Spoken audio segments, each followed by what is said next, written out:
Shrutinam Sutranam Smriti Nikhila Vedanuvachasam Paramhardam Yuktam Hyakila Chidajid Bhinnamapicha Abhinnam Swabhavyad Gunicha Paramam Brahmagamidam Samadishtam Yaistan Abhisatatamide Guruvaran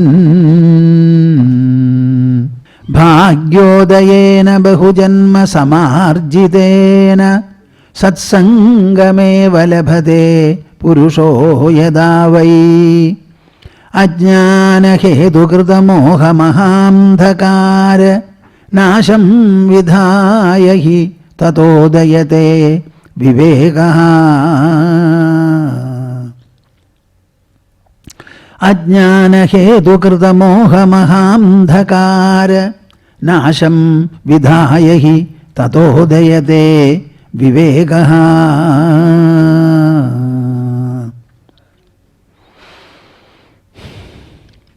Harihi Om Harihi Om Harihi. All together.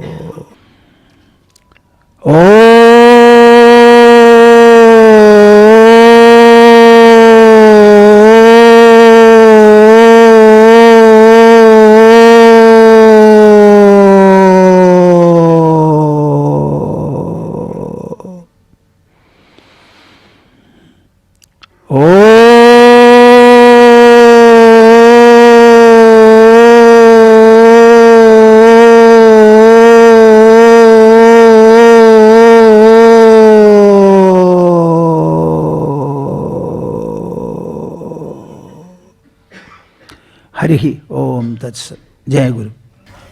We'll recite the first verse of Viveka Chudamani. Sarva Vedanta Siddhanta Gocharam Tamagocharam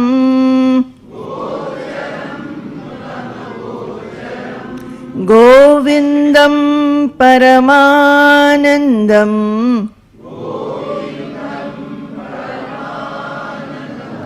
Sadgurum Pranatosmyaham.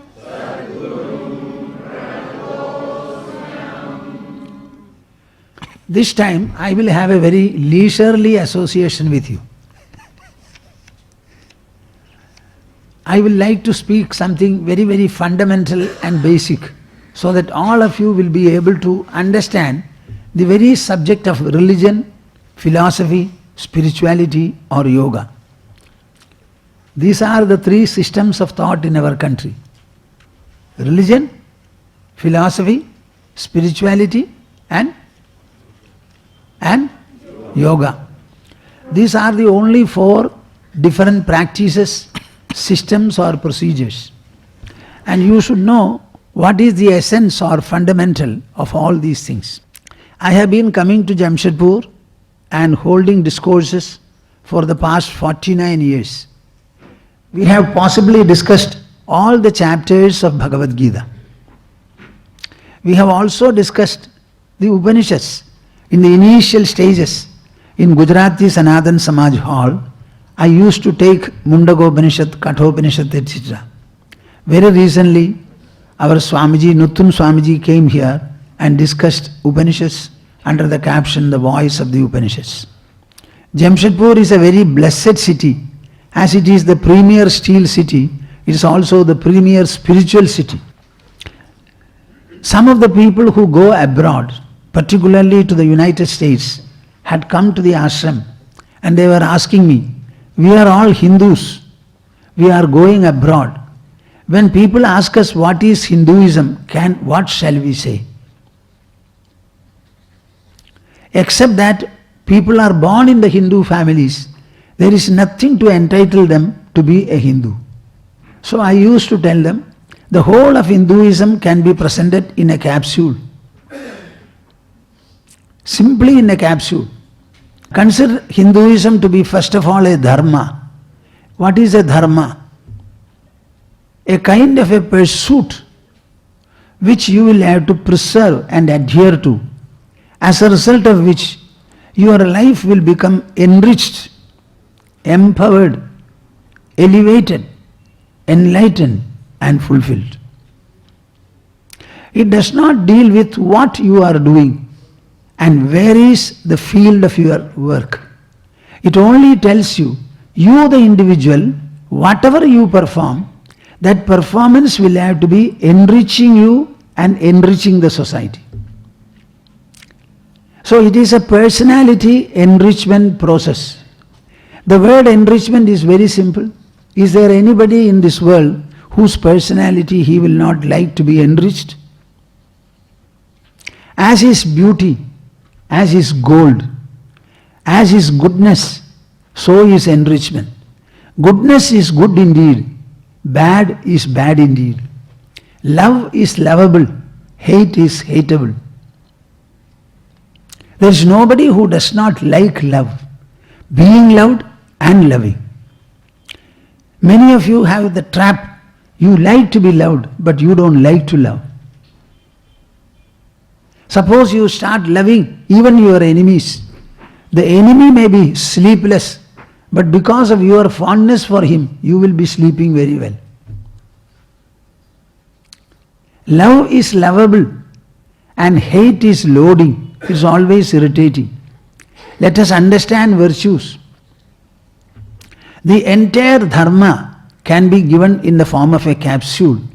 Shruyatam dharma sarvasvam Shrutva chaiva avadhariyatam Atmanah pratikulani paresham na samajaret. The entire dharma is contained and condensed in this one particular half verse. Atmanah pratikulani. Whatever you consider adverse to you, either in the sensory plane, or in the mind plane, or in the intelligence plane, in whichever plane of your life it is, whatever you consider to be adverse to you, injurious to you, harmful to you, unpleasant to you, do not extend it to another. The entire dharma is condensed here. You may be religious, may not be religious. You may be philosophical or spiritual or not so. But the one discipline that you should have, is never do unto others what you will not like to be done to you. This is the entire dharma. Suppose people hate you, you don't like it. Don't hate others. Suppose somebody takes away an article from you or yours without your consent and permission. Will you like it? So do not take an article belonging to another without his or her permission. Suppose your dear and near people speak lies to you. Do you like it? Don't speak lie. Suppose you are walking, another man comes and obstructs your movement. Will you like it? So do not obstruct another's movement. The discipline is so simple and so wholesome, and Hinduism emphasizes this. We have got a proverbial statement, ahimsa paramo dharma. Never hurt another person. Never hurt. Killing is the worst of it and the maximum of it. The word himsa means hurting others. Non-hurtingness is the supreme dharma. Satyan nasti paro dharma.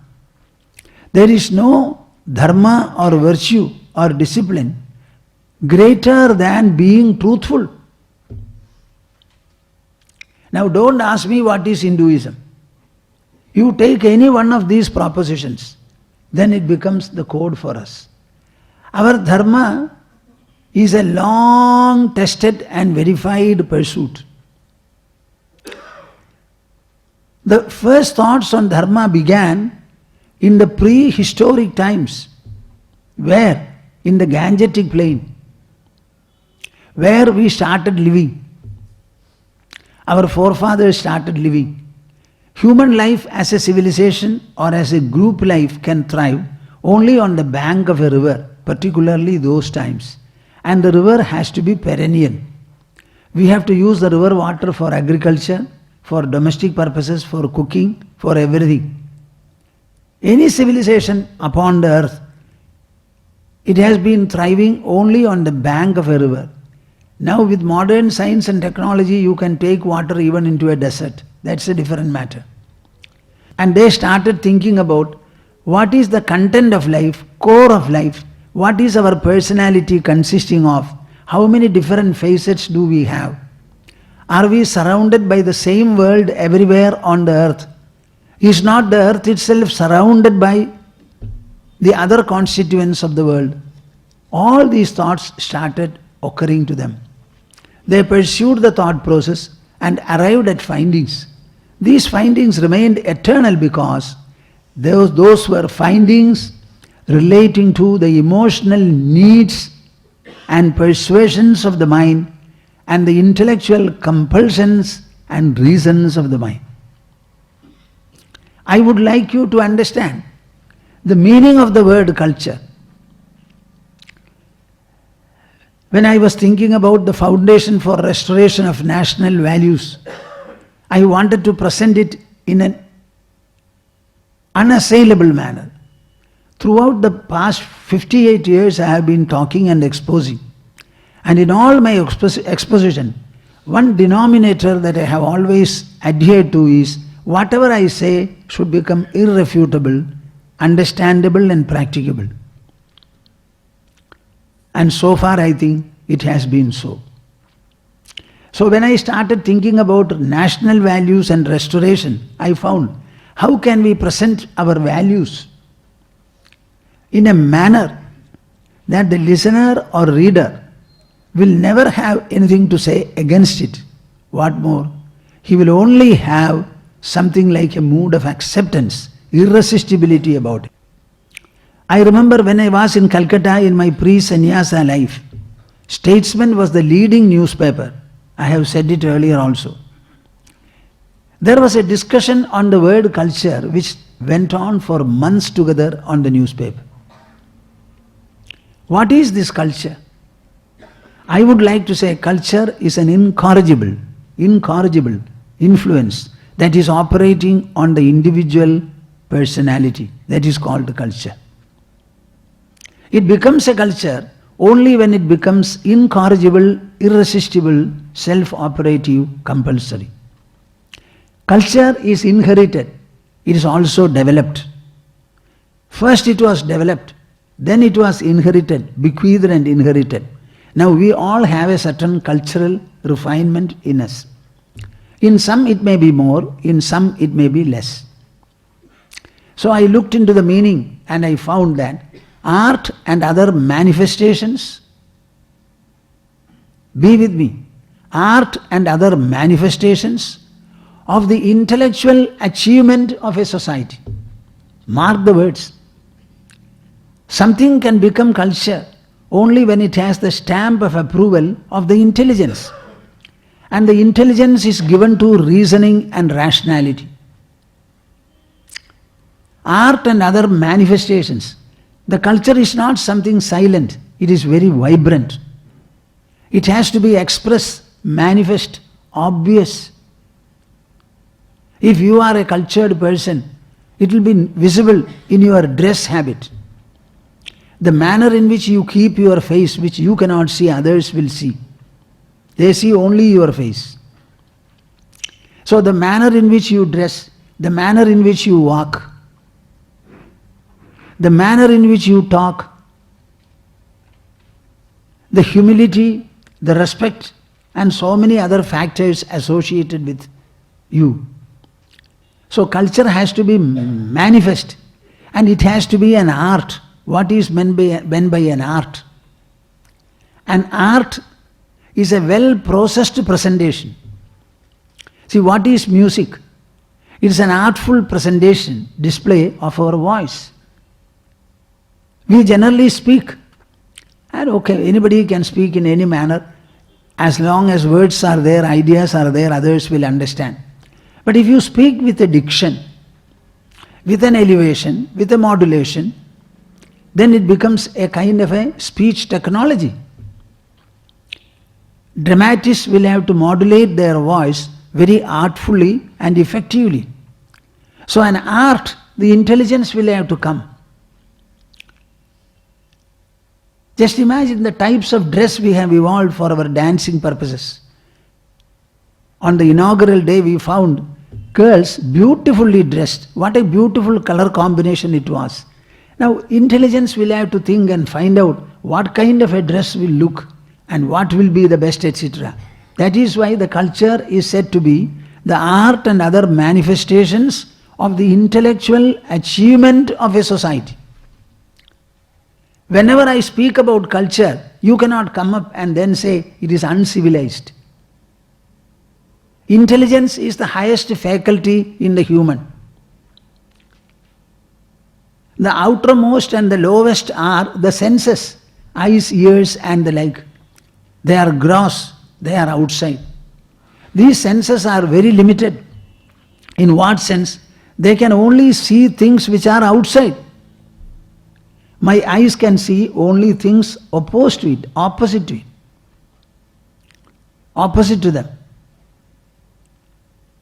But I am more an inner personality than outside. Many things we do, many things we hear, see, all of them are registered inside our body, not outside. Poor eye can only see. It cannot remember what it has seen. And the poor eyes cannot see by themselves. They have to be operated upon by the mind, employed by the mind. So you tell me now, what employs the eye, is it more important or the eyes themselves? Huh? Thoda answer kijiye na. So you should understand, senses are the lowest, mind is the next higher, and the intelligence is the highest. Even today the most intelligent man is remunerated maximum. I always say the world is ruled by money and intelligence. Intelligence can make money, money cannot make intelligence. It is ruled by money because in the economic front resources are necessary. But mind you, intelligence is what rules us. Whether it is in the political front, scientific front, administrative front, anywhere whatsoever, you will find India is great because our brain is great. Our brain has got a great place and importance in the world as a whole. So that intellectual achievement, what is meant by an achievement? An achievement is an outcome of persistent and calculated effort. Persistent and calculated effort. You set up a goal before you and you try to achieve it by perseverance. You cannot be relaxed. You cannot be sluggish. You have to make an effort for it. How well you make the effort, how fast you make the effort, how deep and wholesome is the effort, this will determine how soon and well you achieve something.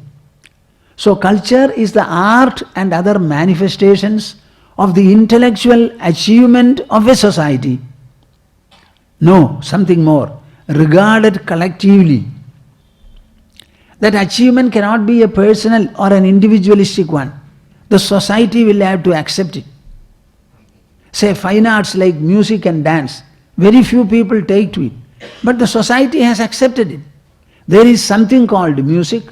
It is a definite fine art and it has got a place. We are not able to understand music or get to music is a different matter.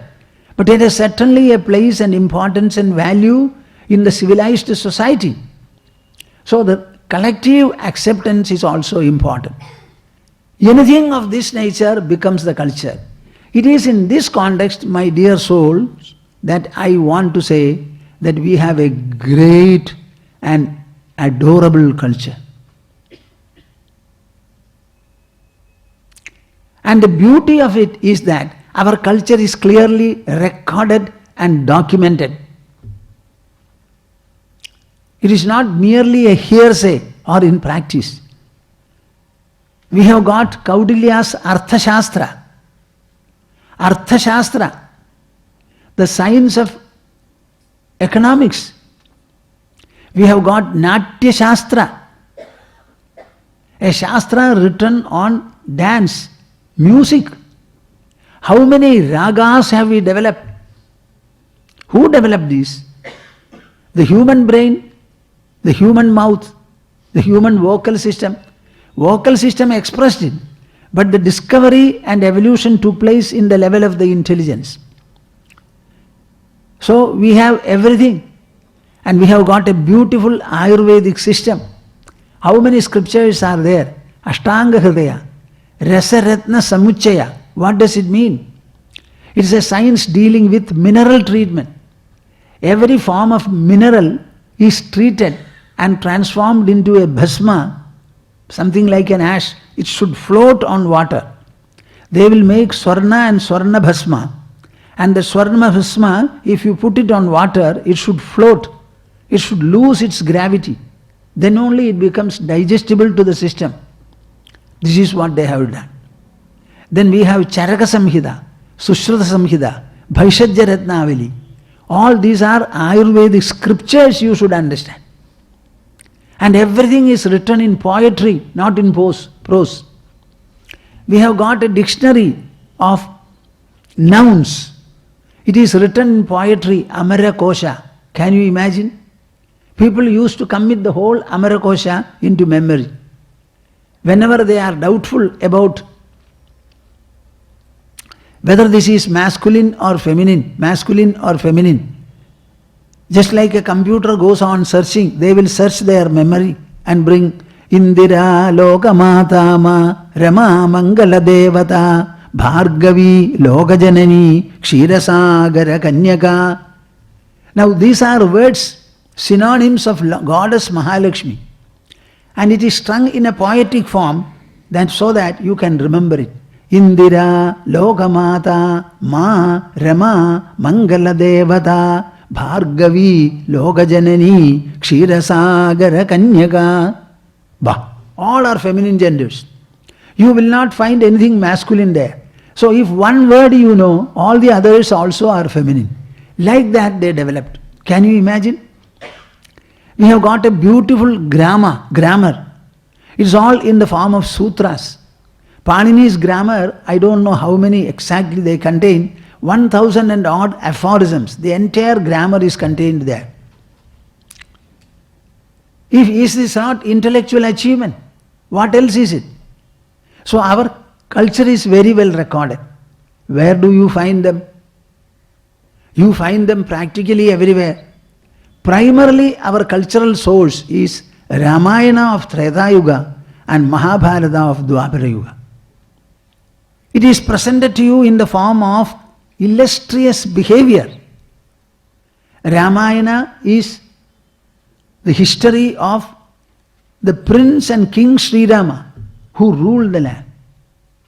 Mahabharata, as I told you, is the history of the administrative rule, behavior, etc. of the Kuru dynasty.